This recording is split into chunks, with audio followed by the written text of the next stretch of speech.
Dopo aver raggiunto il cuore della Svizzera, vi do il benvenuto in questo nuovo episodio. Ecco a voi alcune scene che vedrete tra poco.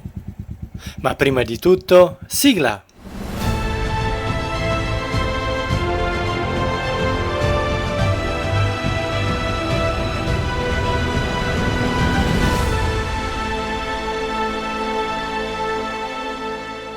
Episodio 2. Raggiungiamo la Foresta Nera. Ed ecco che inizia la discesa verso il nord della Svizzera. La vallata nel canton Uri risulta più ampia rispetto a quella del Ticino che abbiamo seguito per raggiungere la vetta del Pass. Sulla destra, vicino al fiume, potete notare una strana costruzione. Questo è lo sfiato della galleria autostradale del San Gottardo. La discesa verso nord è percorribile unicamente su questa strada moderna. La Tremola vecchia, o almeno la parte nord di questa strada, è andata persa nel corso degli anni. Dopo le vibrazioni della tremola, viaggiare su questa strada sembra di volare.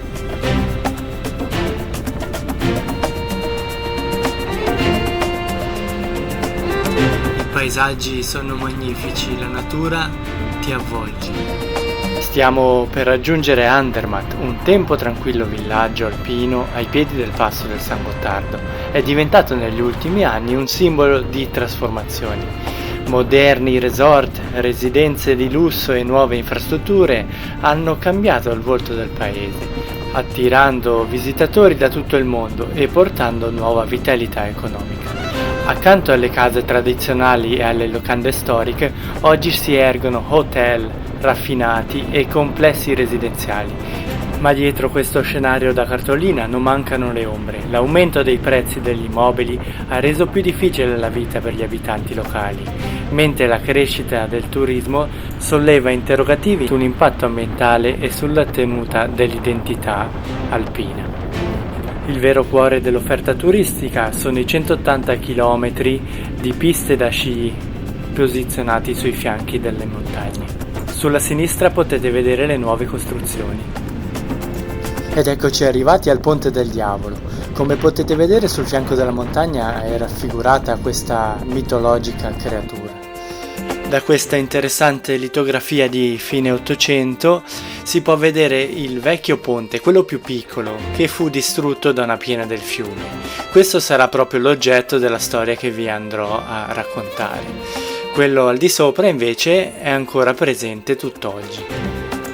Qui potete vedere la situazione attuale, questo è il ponte che abbiamo appena percorso e al di sotto il secondo della litografia dell'Ottocento. La storia racconta che gli abitanti di Uri non riuscivano a capire come costruire un ponte che superasse la gola di Schöllenen. Come potete notare da questa bella immagine, il passaggio senza un ponte era pressoché impossibile. Quindi un giorno il Landamano, che era una figura storica presente in Svizzera, soprattutto nei cantoni tedeschi, legata alla gestione politica e amministrativa delle comunità rurali, un giorno esclamò: «Solo il diavolo può costruire un ponte qui». Ed ecco, dinanzi ai suoi occhi apparire il diavolo, che accettò la scommessa, a patto che il primo ad attraversare il ponte fosse suo. Passarono 3 giorni, dopodiché il ponte era pronto, ma al momento di passare gli astuti urani fecero attraversare un caprone selvatico al posto di una persona. Il diavolo, furioso, sbranò l'animale e scomparve in direzione di Goschenen, che è un paese verso il fondovalle. Lì trovò una roccia grande come una casa, con l'intento di alzarla e scagliarla contro il ponte per distruggerlo. Ma una madre coraggiosa passò di lì e tracciò il segno della croce sull'enorme masso, che diventò per il diavolo impossibile da muovere. Quello che vedete sulla destra è il masso della leggenda. Il diavolo scomparve in una nuvola di zolfo e da allora non tornò più. Questa leggenda, raccontata da circa 500 anni, rende il Ponte del Diavolo un simbolo di ingegno, coraggio e tradizione alpina.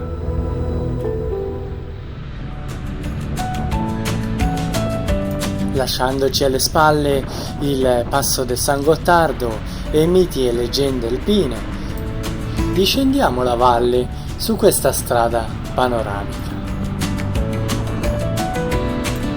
Lungo la vallata si possono ammirare alle pendici delle montagne i prati adibiti a fienagione. Scendendo questo fantastico pezzo di strada potete vedere sulla destra scendere dalla montagna dei grossi tubi. Questi tubi sono collegati alla storica centrale idroelettrica, quel grosso edificio sul fondo. Pensate che la Svizzera, grazie ai suoi numerosi fiumi e alle montagne, ospita circa 1200 dighe di diverse dimensioni. Molte di queste servono alla produzione di energia idroelettrica, una risorsa fondamentale per il paese. Questa rete capillare rende la Svizzera uno dei paesi con la maggior densità di dighe al mondo.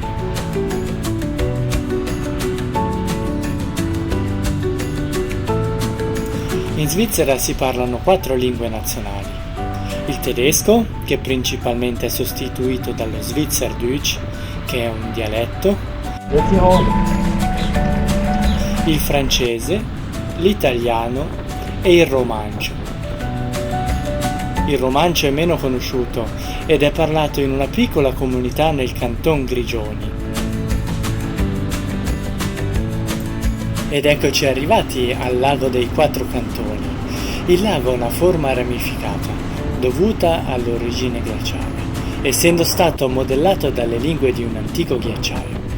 Questo processo ha creato fondali profondi e acque fredde, condizioni ideali per mantenere l'acqua limpida.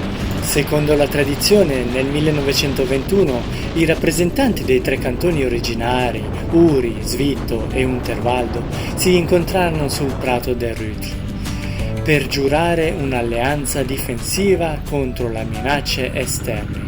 Questo evento è considerato l'atto fondativo della Svizzera moderna. Torniamo al nostro viaggio. Se vi capiterà di fare un viaggio in Svizzera, un piccolo consiglio: i rifornimenti non fateli in autostrada, i prezzi sono molto più elevati. Conviene uscire e fare benzina in un benzinaio al di fuori dell'autostrada. Come potete vedere dal cartello, ci si sta avvicinando alla Germania. Attraverseremo il valico di frontiera nella città di Basilea, che è situata a nord-ovest della Svizzera, al confine con Germania e Francia. Basilea è stata fondata dai Celti e sviluppata dai Romani. È oggi un importante centro culturale, economico e scientifico.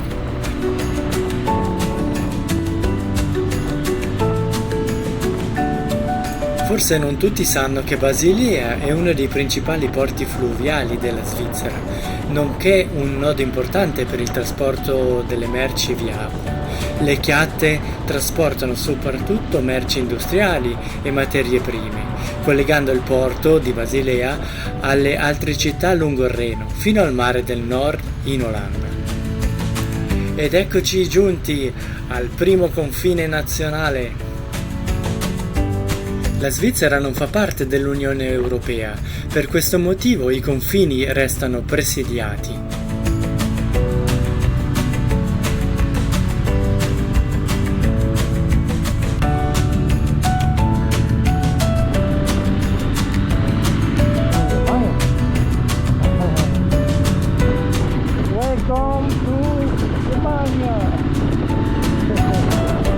Primo confine superato con successo, senza nessun problema.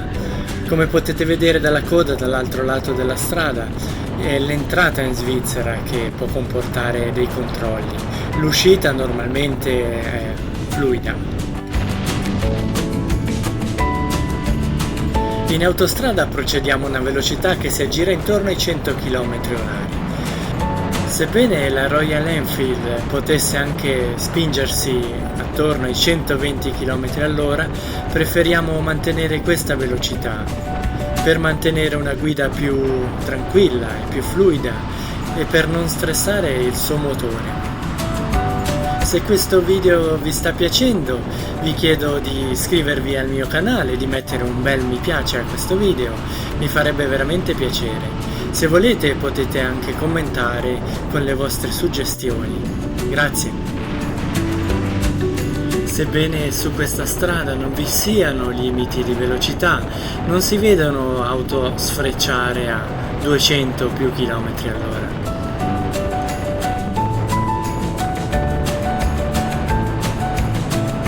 Durante questo nostro viaggio vedrete principalmente me davanti, perché come vedete sul mio manubrio ho le cartine attraverso Google Maps che mi indicano dove devo andare.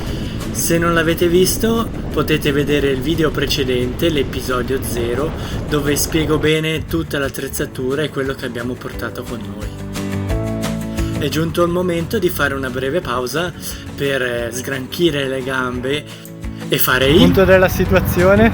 Il punto della situazione innanzitutto che è fantastico, e poi abbiamo viaggiato benissimo, siamo passati dalla Svizzera all'Europa senza neanche accorgersi, pur essendo Ausländer noi, extracomunitari, non ci hanno fermato, e quindi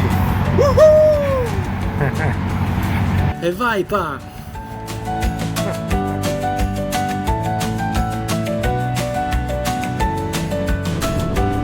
La felicità di mio padre e la mia per questo primo giorno d'avventura è senza dubbio molto elevata.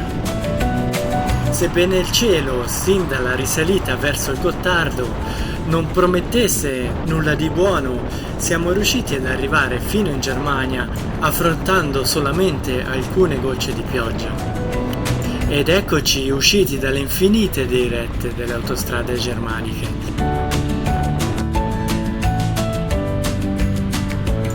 La sera è giunta e stiamo per raggiungere il primo luogo dove dormiremo.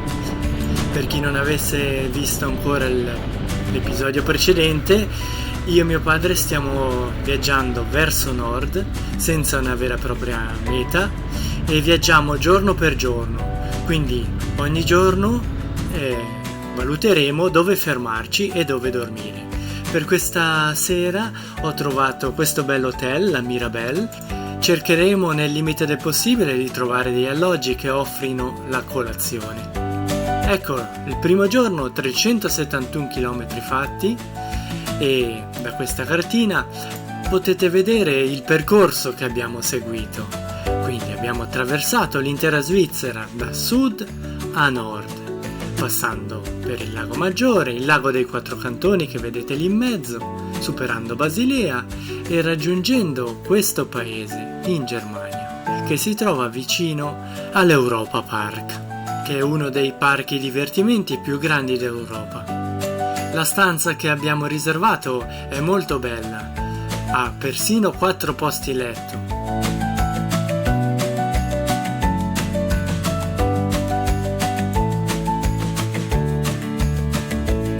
Sistemiamo le moto sul retro dell'albergo dove c'è un ampio parcheggio, comodo per qualsiasi motociclista.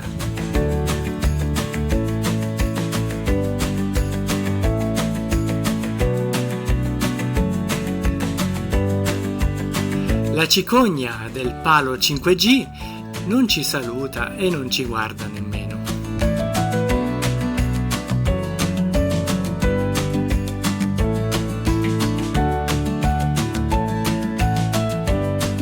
Carichiamo tutto quello che c'è da caricare e andiamo a mangiare un piatto tipico germanico, o forse no.